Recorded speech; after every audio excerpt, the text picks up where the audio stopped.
Welcome, ladies and gentlemen. I want to appreciate you so much because of your great support. Now, the cabinet ministers under William Ruto's regime are in a serious panic mode as the news are just in as a close ally to William Samoei Ruto has come out to reveal that there is a possibility of massive firing of CSS as William Samoei Ruto is so angered with whatever kind businesses that the CSS are doing. Now, I want us to revisit what happened in KEMSA. When the issue and the scandal of KEMSA came in, where there was a scandal of mosquito net issue, I want to say that William Ruto came out firing the PS of health. Then that comes after we are being told that this cabinet minister of health Nahomicha aliponea kidogo tu, she was almost being fired. The reason behind he was spared was because she came out defending himself that he knew this issue, and she wrote a letter to the EACC for an investigation of KEMSA. So this is the letter that Nahomicha came out saying that if this letter could have been presented earlier, things could have not been the way they are now. Now, let us leave alone the CS of health. Look at the embarrassment that has come out from the CS of Foreign Affairs, Alfred Mutua. Even despite of him being competent, holding that office, the embarrassment he came out with was so shameful. It was shame. As he came out, yes, it is his mandate. After the discussions, he is to come out to tell Kenyans what he has come out to discuss in all these meetings that he has been meeting other leadership in other countries, because he is the cabinet minister of foreign affairs. So for him, after that discussion, he is to come out, update whatever is happening, which is doing good. But what he did yesterday or today is that Alfred Mutua came out advertising job opportunities from Canada, which later, just an hour later, the embassy, or rather the Canada, came out responding to the tweet of Alfred Mutua, saying that it was false. They never came out agreeing towards those job vacancies. But in any case, you are willing to go to Canada for a job, there are relevant channels that you must follow. Now, leave alone that. The issue of Aisha Juma. When Aisha Juma was sworn in the office, she just came out immediately saying that he was going to fight for the civil servants, their salaries to be added. Which, when you look at the current situation, is not possible.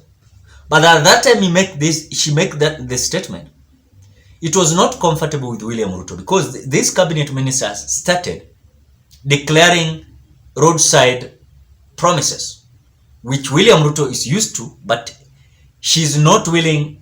Of course, William Ruto is not willing to have someone that is doing the same thing that he's doing. So for what Aisha Juma did was so pathetic. Now, let us go to the cabinet minister of agriculture.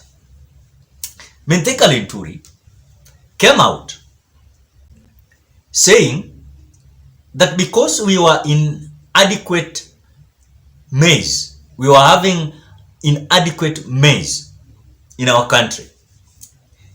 Mithika Linturi came out saying that he was going to have a contract with the people of, it was Zambia, if I'm not wrong. It was Zambia. That he was going to have a contract with people of the farmers from Zambia to do farming. Then they were to bring the maize in our country. Then we asked questions. That time. Why was Mithika Linturi having a contract agreement with the farmers from Zambia, yet we have farmers in the country? Why hao watu walikuwa nakodesha mashamba huko Zambia, yet we have farms in this country? We have some farms inalala tu hivyo, hakuna kitu inafanyikia, ama hakuna kitu wanafanya kwa hizo mashamba. They can hire farms in this country. They can do farming. They can support the farming in the country. So this came after, again,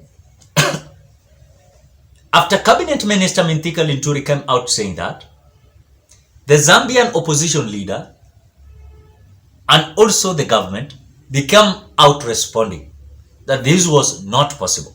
The only possibility that was there was an agreement between the Zambian government and the Kenyan government. Not the cabinet minister having an agreement with the farmers and giving them contract, farmers from Zambia. So it was so pathetic. Now, when you look at the issue of Nahumesha, Kemsa, and this happened, the scandal of mosquito net happened in the regime of William Ruto. In fact, it was good to confirm that it was not only Azimio, or rather not Azimio, the Jubilee Party or Jubilee government that had the scandal of Kemsa, but also their government. So, the Ministry of Health.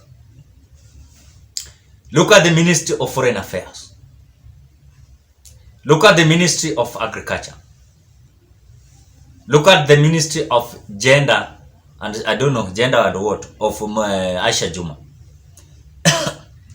Then, there are some cabinet ministers, hao wamenyamaza tu. You know, kazi yao hata ionekani. And they're there. Someone that we always see on a limelight, anakuanga Kindike Kithure. You know, but others, yes, they are there. As we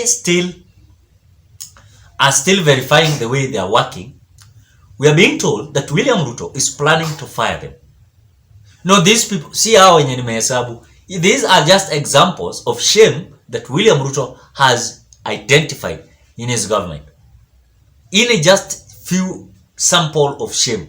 But I have not said that Nahumesha is going to be fired, Aisha Juma is going to be fired, Mithika Linturi is going to be fired, Alfred Mutua is going to be fired. The only thing that we are raising is a close ally, Samson Cherargei, came out alleging that several cabinet ministers will be fired.